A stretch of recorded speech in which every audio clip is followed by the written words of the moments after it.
Item ಯಾವುದೇ ಇರಲಿ try ಮಾಡಿ ಆಚಿ ಚಿಕನ್ ಮಸಾಲಾ. ಅಕಾಲಿಕ ಆಲಿಕಲ್ಲು ಮಳೆಯಿಂದ ರೈತರು ಕಂಗಾಲಾಗಿದ್ದಾರೆ. 100 ಎಕರೆಯಲ್ಲಿ ಬೆಳೆದ ಕಲ್ಲಂಗಡಿ ಬೆಳೆ ನಾಶವಾಗಿದೆ. ಗದಗ ಜಿಲ್ಲೆ ಶಿರಹಟ್ಟಿ ತಾಲೂಕಿನ ಮಾಗಡಿ ಗ್ರಾಮದಲ್ಲಿ ಈ ಒಂದು ಘಟನೆ ನಡೆದಿದೆ.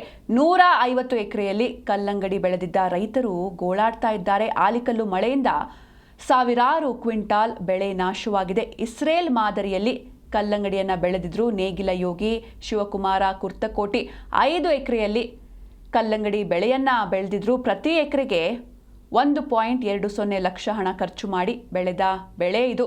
ಕೈಗೆ ಬಂದ ತುತ್ತು ಬಾಯಿಗೆ ಬರಲಿಲ್ಲ ಅಂತ ಅನ್ನದಾತ ಬೇಸರವನ್ನ ವ್ಯಕ್ತಪಡಿಸಿದ್ದಾರೆ. ಎಂಜಿನಿಯರಿಂಗ್ ಮುಗಿಸಿ ಕೃಷಿಯತ್ತ ಮುಖ ಮಾಡಿದ್ರು ಯುವ ರೈತರು. ಇವರಿಗೆಲ್ಲರಿಗೂ ಕೂಡ ಇದೀಗ ಸಂಕಷ್ಟ ಎದುರಾಗಿದೆ. ಹಾನಿಯಾದ ಕಲ್ಲಂಗಡಿ ಜಮೀನಿಗೆ ಅಧಿಕಾರಿಗಳು ಬಂದು ವೀಕ್ಷಿಸುವಂತೆ ರೈತರು ಮನವಿಯನ್ನ ಮಾಡ್ತಾ ಇದ್ದಾರೆ.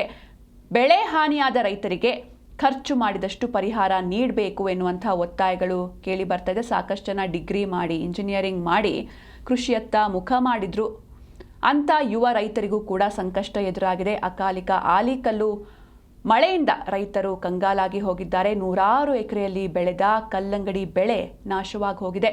ಗದಗ ಜಿಲ್ಲೆ ಶಿರಹಟ್ಟಿ ತಾಲೂಕಿನ ಮಾಗಡಿ ಗ್ರಾಮದಲ್ಲಿ ನಡೆದ ಘಟನೆ ಇದು.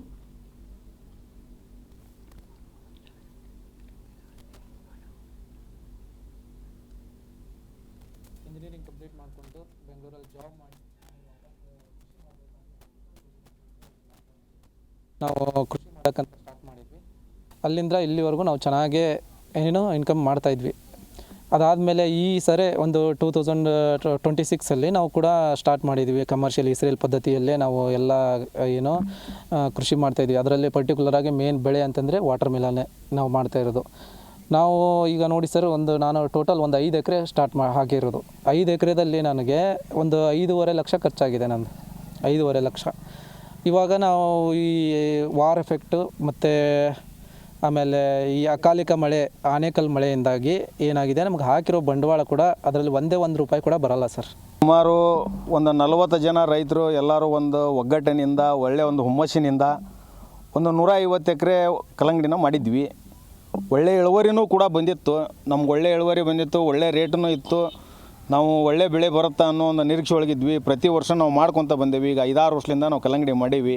ಹಂಗೆ ಒಬ್ಬರು ನೋಡೊಬ್ರು ಏನೋ ಒಂದು ರೈತ ಸಮೂಹಕ್ಕೆ ಒಂದು ಚೈತನ್ಯ ತುಂಬ್ಕೊತ ಬಂದಿರುವಂಥ ಪೀಕು ಇದು ಕಲ್ಲಂಗಡಿ. ನಮಗೆ ಒಳ್ಳೆ ಲಾಭದಾಯಕನ ಆಗಿತ್ತು. ಆದರೆ ಈ ಸರಿಗೆ ಏನಾಗ್ಬಿಡ್ತು, ಒಳ್ಳೆ ಇಳುವರಿನೂ ಬಂದಿತ್ತು, ಒಳ್ಳೆ ರೇಟೂ ಇತ್ತು. ಅಕಸ್ಮಾತಾಗಿ ಇದು ಆನೇಕಲ್ಲು ಮಳೆ ಬಂದು ಅಕಾಲಿಕ ಆನೇಕಲ್ಲು ಮಳೆಯಿಂದ ಏನೈತಿ ನಮ್ಮದು ಬೆಳೆ ಎಲ್ಲ ಸಂಪೂರ್ಣ ಲಾಸ್ ಆಗ್ಬಿಡ್ತು. ಅಕಾಲಿಕ ಮಳೆ ಮತ್ತು ಆನೇಕಲ್ ಮಳೆಯಿಂದ ಒಂದು ರೈತನ ಪಾಲಿಗೆ ಕೈಗೆ ಬಂದ ತುತ್ತು ಬಾಯಿಗೆ ಬರೆದಂಥ ಪರಿಸ್ಥಿತಿ ಈ ಒಂದು ತೋಟಗಾರಿಕೆ ಬೆಳೆಯಾದಂಥ ಕಲ್ಲಂಗಡಿ ಮತ್ತು ಪಪ್ಪಾಯಿ ಬೆಳೆಯುವ ಒಂದು ಪರಿಸ್ಥಿತಿ ಆಗೈತಿ. ಏನಾಗೈತೆ ಅಂದ್ರೆ ಇವತ್ತು ಇರ್ತಕ್ಕಂಥ ಏನು ರಫ್ತು ಐತಿಲ್ಲ, ಆ ರಫ್ತು ಸಹಿತ ಅದು ಚಾಲನೆ ಆಗಬೇಕು. ಅಂದರೆ ಅದು ಎಕ್ಸ್ಪೋರ್ಟ್ ಸದ್ಯ ಚಾಲನೆ ಆಗಬೇಕು. ಈ ಎಕ್ಸ್ಪೋರ್ಟ್ ನಿಂತಿದ್ದ ಕಾರಣದಿಂದ ಇಲ್ಲಿ ಇರ್ತಕ್ಕಂಥ ನಮ್ಮ ಬೆಳೆಗಳು ಸಹಿತ ಸಂಪೂರ್ಣವಾಗಿ ಯಾವುದೇ ಒಂದು ಮಾರಾಟ ವ್ಯವಸ್ಥೆ ಇಲ್ಲದಂಥ ಪರಿಸ್ಥಿತಿ ಆಗೈತಿ. ಈ ಬಗ್ಗೆ ಹೆಚ್ಚಿನ ಮಾಹಿತಿಯನ್ನು ನೀಡ್ತಾರೆ ನಮ್ಮ ಪ್ರತಿನಿಧಿ ಫಾರೂಕ್ ಮಕಾಂದಾರ್. ಫಾರೂಕ್, ಇನ್ನು ಆಲಿಕಲ್ಲು ಮಳೆಯಿಂದಾನೇ ಕಲ್ಲಂಗಡಿ ಬೆಳೆಗೆ ಹಾನಿ ಆಯ್ತಾ, ಹೇಗೆ ಅಂತ? ಸಿಂಚನ ಏನಂದ್ರೆ ಬಿರುಗಾಳಿ ಸಹಿತ ಆಲಿಕಲ್ಲು ಮಳೆ ಏನು ಗದಗ ಜಿಲ್ಲೆಯಲ್ಲಿ ಕಳೆದ ಒಂದು ವಾರದಿಂದ ಸುರಿತಾ ಇತ್ತು. ಆ ಹಿನ್ನೆಲೆಯಲ್ಲಿ ಗದಗ ಜಿಲ್ಲೆಯ ಶಿರಹಟ್ಟಿ ತಾಲೂಕಿನ ಮಾಗಡಿ ಗ್ರಾಮದಲ್ಲಿ ಸುಮಾರು 106 ಎಕರೆಯಷ್ಟು ಬೆಳೆದಿರತಕ್ಕಂತ ಕಲ್ಲಂಗಡಿ ಬೆಳೆ ಇವತ್ತು ಸಂಪೂರ್ಣವಾಗಿ ನಾಶ ಆಗಿದೆ. ಯಾಕಂದ್ರೆ ಇದು ಒಬ್ಬ ರೈತನದ್ದು ಮಾತ್ರ ಅಲ್ಲ.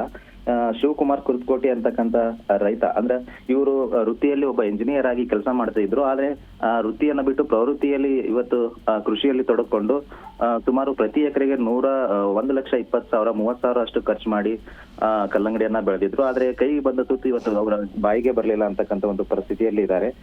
ಹಾಗಾಗಿ ಅಧಿಕಾರಿಗಳು ಸಹ ಇವತ್ತು ಯಾರು ಈ ಕಡೆ ಸುಳಿತಾ ಇಲ್ಲ.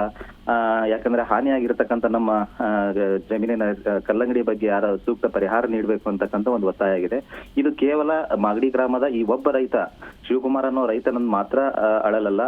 ಇಂತಹ ಬಹುತೇಕ ರೈತರು, ಅಂದ್ರೆ ಸುಮಾರು ಆ ಮಾಗಡಿ ಗ್ರಾಮದಲ್ಲೇ 100, 120, 150 ಎಕರೆದಷ್ಟು ಕಲ್ಲಂಗಡಿಯನ್ನ ಹಾಕಿರುವಂತದ್ದು. ಹಾಗಾಗಿ ಇವತ್ತು ನಾವು ದೃಶ್ಯಾವಳಿಗಳಲ್ಲಿ ಸಹ ನೋಡ್ತಾ ಇದ್ದೀವಿ, ಜಮೀನಲ್ಲೇ ನೀರಲ್ಲೇ ನಿಂತು ಅಲ್ಲೇ ಕೊಳೆತು ಹೋಗಿರ್ತಕ್ಕಂಥ ಒಂದು ದುಸ್ಥಿತಿ ಎದುರಾಗಿದೆ. ಸಿಂಚನ. ಓಕೆ, ಥ್ಯಾಂಕ್ ಯು ಫಾರೂಕ್ ನಿಮ್ಮೆಲ್ಲ ಡೀಟೇಲ್ಸ್ಗಾಗಿ.